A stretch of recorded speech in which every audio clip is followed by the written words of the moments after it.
Friends, आज सुनीता शर्मा जी हाँ खेत में आई है, लेकिन खेत में आई है आपसे कुछ खास बात करने के लिए।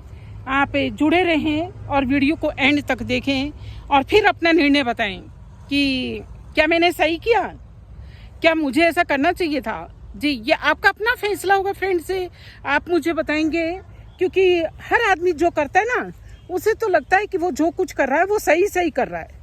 हो सकता है मैं भी उनमें से एक हूँ और मुझे लग रहा हो कि मैंने बिल्कुल सही किया, और कहीं ये मुझसे डिसिप्लिन के विरुद्ध बात तो नहीं होगी। ये आपका अपना फैसला होगा फ्रेंड्स, आप मुझे कमेंट करके ज़रूर बताएं। चलिए, अभी फ़िलहाल मैं यहाँ कुछ सब्जी वगैरह लेने के लिए आई हूँ। साथ में मैंने कहा कि वो घटना भी मैं जिसको लेकर के थोड़ी सी विचलित थी कि पता नहीं मुझे कहना चाहिए था या नहीं कहना चाहिए था, वो अपने फ्रेंड से बात कर लेती हूँ। तो दोस्तों, हुआ ये था, मैं एक गांव के अंदर गई। गांव के अंदर एक बेचारी महिला, देखिए दृश्य कुछ इस तरह का था। किसी वजह से गई थी मैं गांव में जी। चारपाई के ऊपर उनकी सास बैठी हैं, बिल्कुल सही है, सास ऊपर ही बैठेंगी जैसे कि राजा बैठते हैं जी, उसी तरह से जो है वो ऊपर ही बैठी थी और बड़ी गर्व में थी। अच्छे खासे जेवर वेवर पहन रखे थे जो कि हम लोग वर्क वाले नहीं पहन पाते, और सेफ्टी का भी सवाल होता है। खैर, वो लोग घर में थे इसलिए उन्होंने पहन रखे थे, वो तो एक मजाक की बात है फ्रेंड्स। लेकिन हाँ, उनके मुंह पर जो रुतबा था ना, वो वास्तव में एक राजा जैसा था। साथ में एक बहू थी फ्रेंड्स, उनकी यूँ तो 4 बहुएं बताई उन्होंने, हाँ 4 बहुएं थी, लेकिन कोई किसी काम में व्यस्त थी। एक बेचारी घूंघट निकाल करके सिलाई कर रही थी। क्या कर रही थी? घूंघट निकाल करके सिलाई कर रही थी फ्रेंड्स। हमें तो पसीना पसीना हो रहे थे, हाँ मतलब पंखे के नीचे भी, और वो घूंघट निकाल करके, सोचिए ब्लू कलर का उसने लगभग ऐसे ही रंग का वो पहन रखा था, और जो है दुपट्टा, लहंगा चुन्नी, और वो जो है सिलाई कर रही थी, सिलाई कर रही। और दूसरी बहू बिलोना बिलो रही थी, बिलोना ये नहीं, मतलब जो है मक्खन निकाल रही थी।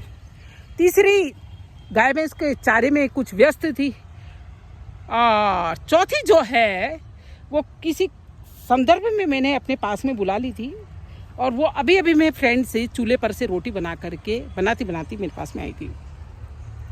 आकर के कहाँ बैठी? ठीक हमारे पास में, चारपाई के पास बिल्कुल बैठती, इसमें कोई बात नहीं फ्रेंड्स, लेकिन नीचे बैठी। अब आप कहेंगे कि हाँ ठीक ही है, नीचे बैठी, कोई बात नहीं, सास है और वो बहू है, नीचे बैठना। लेकिन दोस्तों, वो देखिए वो प्रेग्नेंट थी।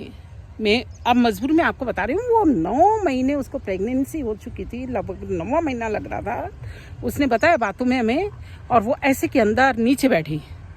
तो इससे मैंने उनकी सासू जी को समझाया कि आपको उसे अभी नीचे नहीं बैठाना चाहिए। वो बोली तुम्हारे माथा पे बैठी गई, यानी क्या मेरे माथे पे बैठेगी क्या? बहू है तो नीचे बैठी। मुझे लगा शायद मैंने गलत कर दिया है और मामला कुछ गड़बड़ा सकता है, और कह सकती है कि मेरी बहू को बिगाड़ने के लिए आई है। लेकिन दोस्तों, मैंने उसे फिर समझ दी कि देखिए, घर के अंदर कुछ ऐसा भी होता है, मुड्डी हो, कम से कम मुड्डी, जिसको पीढ़ा कहते हैं, कई लोग पीढ़ा भी कहते हैं, छोटी चौकी हो, कुछ ऐसा हो जिस पर वो बैठ सके। और इससे तकलीफ पता है उन को भी नहीं पता, जो कि सपना संजो करके बैठी होगी कि मेरा पोता होगा। लेकिन फ्रेंड से वो देखिए, आप सभी जानते हैं, समझदार हैं, शायद सभी समझदार हैं और इतने मैच्योर हैं। मेरे जो सब्सक्राइबर हैं वो समझ पा रहे होंगे अच्छी तरह से इस बात को, कि इससे तकलीफ जो है उसको, बच्चे को ज़्यादा हो रही थी, माँ की बजाय भी। तो इन छोटी छोटी सी बातों का फ्रेंड्स हम लोग रखें ध्यान, और देखिए एक महिला के दर्द को समझे, पुरुष भी समझे, और इस तरह का अगर आपके साथ में कहीं हो रहा है तो उसके खिलाफ मैं ये तो क्या कहूँ, आवाज़ उठाएं, लेकिन हाँ ऐसी महिला को सहयोग करें और साथ ही परिवार को समझाएं।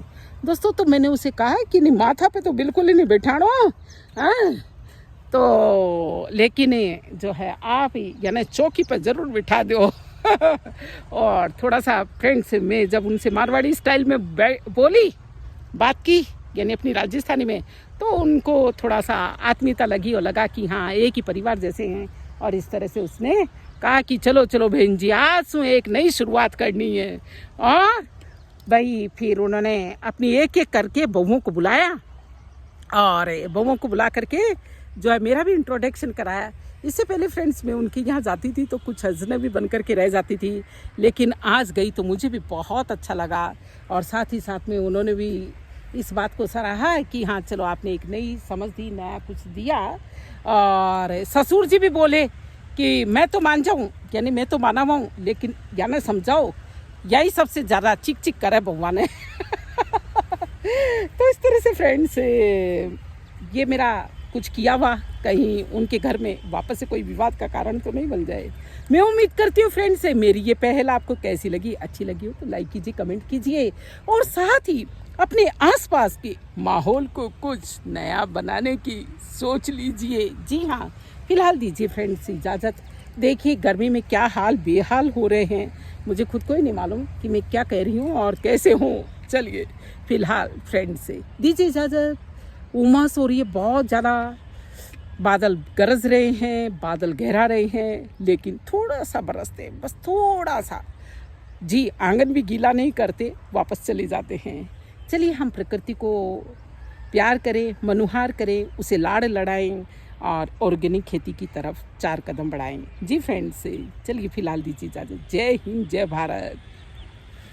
देखिए फ्रेंड्स ये सुमन है, ये मैं सुमन के खेत में आई हूँ, लेकिन आज आ रहा है इसको क्या हो गया बेटी, बुखार आ गया है सुमन को, हमारी सुमन रानी को। इस वजह से ये थोड़ी सी कम बोल रही है। बाकी आप इसके टाइम टाइम पर प्यारे प्यारे से वीडियो देखते होंगे, जी है ना, ठीक हो जाओगे। तो चलिए फ्रेंड्स दीजिए इजाज़त। जय हिंद, जय भारत, वंदे मातरम।